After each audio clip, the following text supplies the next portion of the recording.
All right, let's get right into it. Today, we're going to break down a pretty specific and, frankly, very influential online philosophy about how modern dating works. It's a kind of playbook that basically says the rules most of us are following, they're just flat out wrong. So let's just start with the central, kind of uncomfortable paradox that this whole idea is built on. What if everything you're doing to get noticed, to stand out from the crowd, is actually doing the exact opposite? What if it's making you invisible? The source material sets up the problem like this. Modern dating, it's not some friendly get-together. It's a full-on, hyper-competitive arena. Now, this slide right here, this really drives home the sheer scale of the problem, at least as the source sees it. We are not talking about just a few other guys. A woman with a smartphone has, for all practical purposes, an endless line of men. We're talking dozens, maybe even over 100, all fighting for just a split second of her attention.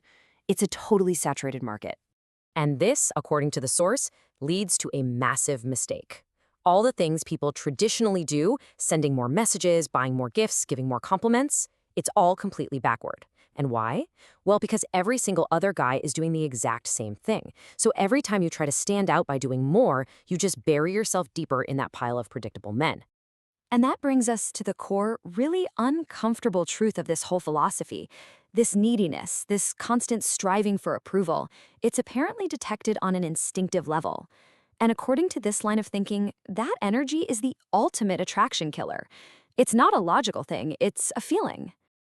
So, if the game is rigged against you, what are you supposed to do? Well, the source suggests a pretty Machiavellian move. You don't try to win the game everyone else is playing. You change the rules entirely. And this does a great job of showing that huge shift in mindset. On one side, you have the competitor. He's always running, always seeking validation, always available. He's predictable. But then you've got the game changer. He's operating on a whole different level. He creates mystery. He observes instead of chasing. He controls his own availability. And maybe most important of all, he's unpredictable. It's like everyone else is playing checkers and he's playing chess. So how do you actually do that? How do you change the game? Well, the first big tactic in this playbook is to consciously, deliberately break that pattern of predictable behavior that, according to the source, just kills any chance of desire. This is like a central rule of the whole playbook. Just think about it like a good movie, right? If you know exactly how it's going to end minute by minute, all the tension is gone. The source is claiming the exact same thing is true for attraction. The moment someone can predict your every move, your every text, your every reaction, the mystery is dead. And with no mystery, you get no spark. So what does this look like in the real world? The source breaks it down into these three simple but really powerful steps. First, just pause. You don't have to respond instantly. Let a little space build curiosity. Second, use silence on purpose. It communicates confidence. And third, and this is a big one, have your own life that's totally independent of her. Prove that your world doesn't just revolve around her. The goal of all three is to get her wondering about you. And this quote just captures that idea perfectly. It's not about playing games, according to the source. It's about showing that you're confident and self-possessed without even having to say a word. Your absence, your silence, ends up being way more powerful than just constant contact. Okay, so we're moving past just behavior now, and we're getting into the deeper psychological level of this strategy. This is all about creating an emotional impact so deep that you actually become unforgettable.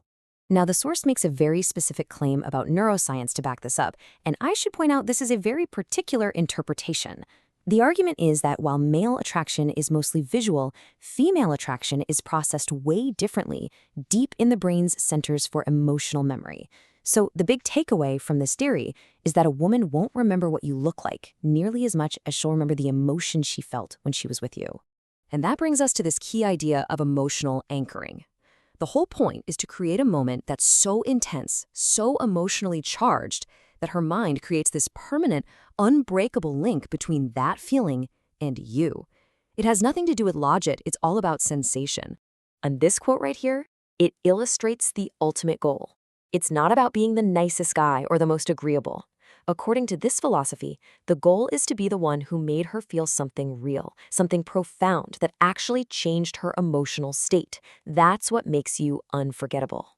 And now we've arrived at the final and what the source calls the most powerful concept in this entire playbook. It's the genuine, bone-deep willingness to just walk away. So let's be really clear what this means. Walkaway power isn't an ultimatum. It's not a threat. It's an internal state of being. It's the quiet, calm ability to walk away from any person or any situation where you feel you aren't being valued, and to do it peacefully. So, what's the strange paradox that comes with this kind of power? Well, according to this playbook, the man who is genuinely willing to walk away is almost always the one who gets to stay. Now, why on earth would that be? Well, the logic is that people only truly value what they're afraid they might lose. This power instantly flips the script. You go from being just another option to being the standard. It communicates incredible value, and you don't even have to say a word.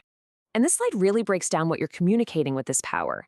It shows what the source calls operative self-respect, which just means self-respect you show through actions, not just words. It tells the world your energy is valuable, that you can live without her, and maybe most importantly, that you are choosing to be there, not because you need to be. You know, if you had to boil this entire philosophy down to one single sentence, this is it. The real win isn't getting someone else's approval. It's holding on to your own unwavering sense of self, your own center, no matter what happens. True attraction, this playbook argues, comes directly from that self-possession. And all of this leaves us with one final, pretty provocative question. After looking at all these ideas, is this just a manipulative playbook for seduction?